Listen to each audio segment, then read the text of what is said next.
¿Alguna vez te has preguntado cómo sería no tener una casa fija, moverte constantemente en busca de tu próxima comida? Durante cientos de miles de años, esa fue la vida de nuestros antepasados. Eran cazadores-recolectores, nómadas que viajaban sin descanso, siguiendo las manadas de animales y los ciclos de las plantas. Pero de repente, en un abrir y cerrar de ojos a escala evolutiva, todo cambió. Empezamos a construir aldeas, ciudades, civilizaciones. ¿Cómo ocurrió esta transformación tan radical? ¿Qué nos hizo abandonar el camino y echar raíces? Hoy vamos a viajar en el tiempo para descubrir la increíble historia de cómo los humanos pasamos de ser nómadas a sedentarios, un cambio que definió quiénes somos hoy. Acompáñame en esta aventura. Imagina un mundo sin supermercados, sin granjas, sin refrigeradores. Para nuestros ancestros del Paleolítico, la vida era una búsqueda diaria de sustento. Se organizaban en pequeños grupos, clanes familiares que no superaban las pocas decenas de personas. Esta estructura era clave para su supervivencia. Un grupo grande habría agotado rápidamente los recursos de una zona. Se movían en función de las estaciones, siguiendo a los grandes mamíferos como mamuts, bisontes o renos en sus migraciones. La caza era una tarea peligrosa y colectiva, que requería una increíble cooperación y conocimiento del entorno. Mientras tanto, otros miembros del grupo, generalmente mujeres y niños, se dedicaban a la recolección de frutas, raíces, bayas, frutos secos y plantas comestibles. Su conocimiento botánico era una auténtica enciclopedia de supervivencia. Esta vida nómada, aunque pueda parecernos dura, tenía sus ventajas.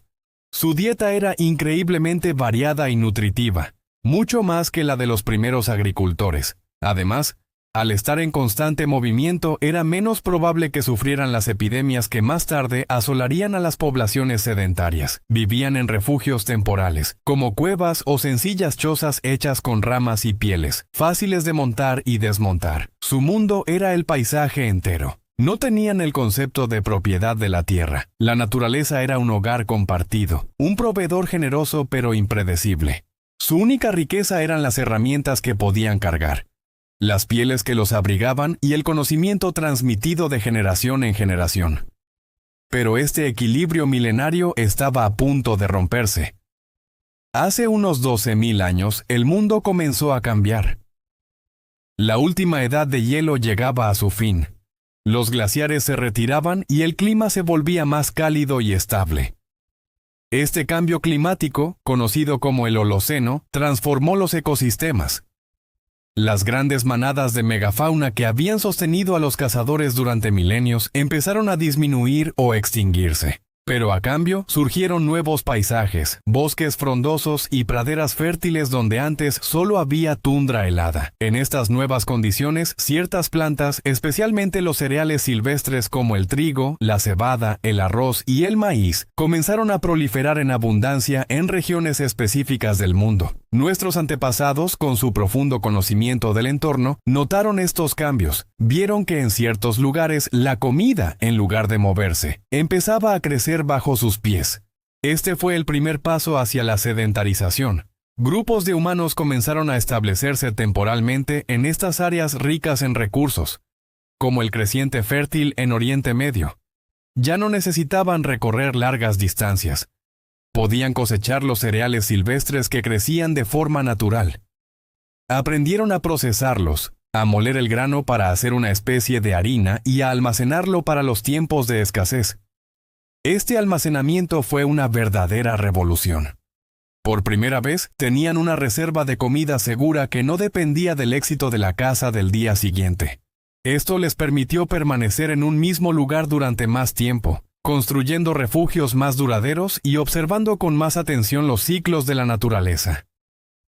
Estaban en el umbral de uno de los descubrimientos más importantes de la historia humana. Fue entonces cuando ocurrió la magia. Al observar cómo los granos que se caían accidentalmente al suelo germinaban y daban lugar a nuevas plantas, nuestros ancestros hicieron una conexión crucial. Se dieron cuenta de que podían controlar el proceso. Podían seleccionar las mejores semillas, las de las plantas con los granos más grandes y abundantes, y plantarlas deliberadamente en un lugar preparado. Así nació la agricultura. No fue un invento de una sola persona, sino un proceso lento de experimentación, de prueba y error, que ocurrió de forma independiente en diferentes partes del mundo. En el creciente fértil se domesticó el trigo y la cebada. En China, el arroz y el mijo. En Mesoamérica, el maíz, los frijoles y la calabaza. Y en los Andes, la papa y la quinoa. La agricultura les dio una fuente de alimento predecible y abundante, capaz de sostener a una población mucho mayor. Casi al mismo tiempo, otra revolución estaba teniendo lugar. La domesticación de animales. La relación entre humanos y animales siempre había sido de depredador y presa. Pero esto también empezó a cambiar. Probablemente todo comenzó con el lobo, que se acercó a los campamentos humanos atraído por los restos de comida. Los humanos toleraron a los individuos menos agresivos, que les servían de alerta contra otros depredadores. Con el tiempo, esta alianza se convirtió en la domesticación del perro, un valioso compañero de caza. Después, los humanos aprendieron a capturar y criar a otros animales. En lugar de cazar cabras y ovejas salvajes, empezaron a controlar sus rebaños. Seleccionaban a los animales más dóciles y productivos, dando origen a la ganadería. Ahora tenían una fuente constante de carne, leche, lana y cuero, justo al lado de sus casas. Los bueyes y otros animales de tiro se convirtieron en los primeros motores, ayudando a arar los campos y a transportar cargas pesadas. Estas dos innovaciones, la agricultura y la ganadería, se reforzaron mutuamente y sellaron el destino sedentario de la humanidad. Ya no había necesidad de seguir a las manadas, porque el rebaño vivía con ellos. Ya no había que buscar frutas por el bosque, porque el campo de cultivo estaba al lado de la aldea. Por primera vez en la historia, los humanos empezaron a transformar activamente el paisaje para adaptarlo a sus necesidades. Talaron bosques para crear campos de cultivo y pastos. Construyeron sistemas de irrigación para llevar agua a sus cosechas. La tierra dejó de ser simplemente un hogar para convertirse en un recurso a explotar. Este cambio de mentalidad fue tan profundo como el cambio en el estilo de vida. Y en el corazón de estas primeras civilizaciones agrícolas casi siempre encontramos un elemento común: un gran río. Piensa en ello. Mesopotamia entre los ríos Tigris y Éufrates. Egipto a lo largo del Nilo. La civilización del Valle del Indo. O las primeras aldeas chinas en las riberas del río Amarillo. Esto no es una coincidencia. Los ríos eran las autopistas de la antigüedad, proporcionando agua potable, un medio de transporte para el comercio y, lo más importante, tierras increíblemente fértiles. Las inundaciones anuales de estos ríos depositaban una capa de limo rico en nutrientes que renovaba la fertilidad del suelo año tras año, permitiendo cosechas abundantes sin agotar la tierra. Los primeros agricultores aprendieron a predecir y a controlar estas inundaciones, construyendo diques y canales. Esta gestión del agua requería una organización social compleja y una cooperación a gran escala, sentando las bases para la aparición de gobiernos y estados centralizados. La vida sedentaria trajo consigo cambios sociales monumentales. Con un excedente de alimentos, no todo el mundo necesitaba dedicarse a producir comida. Surgieron nuevas profesiones: artesanos que fabricaban cerámica para almacenar el grano, constructores que levantaban casas de adobe y piedra, sacerdotes que interpretaban la voluntad de los dioses para asegurar buenas cosechas y guerreros que protegían las aldeas y sus valiosos recursos. La sociedad se volvió más compleja y jerarquizada. Apareció el concepto de propiedad privada. Esta tierra es mía. Esta cosecha es mía. Y con la propiedad, llegaron los conflictos por los recursos. La vida se volvió más segura en algunos aspectos, pero también surgieron nuevos problemas.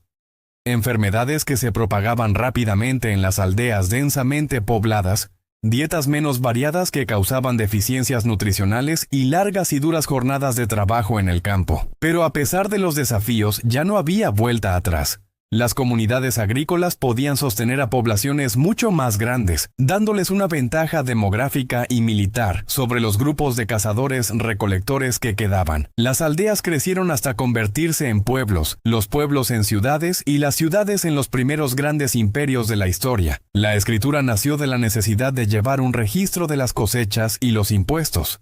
La arquitectura monumental surgió para honrar a los dioses y a los reyes. La ciencia, como la astronomía y las matemáticas, se desarrolló para predecir las estaciones y medir la Tierra. Todo lo que asociamos con la civilización, desde el arte hasta la política, desde la tecnología hasta la religión organizada, tiene sus raíces en esta decisión fundamental de dejar de caminar y empezar a construir. Así que, la próxima vez que te sientes a la mesa, mira por la ventana de tu casa o camines por las calles de tu ciudad, recuerda este viaje épico. La transición de nómadas a sedentarios no fue solo un cambio en la forma de conseguir comida. Fue el momento en que la humanidad tomó las riendas de su propio destino, para bien o para mal. Fue el inicio del mundo tal y como lo conocemos. Espero que hayas disfrutado de este viaje al pasado. Si te ha parecido interesante, no olvides darle a me gusta, compartirlo y suscribirte al canal para no perderte nuestras próximas aventuras en la historia. Gracias por acompañarnos y hasta la próxima.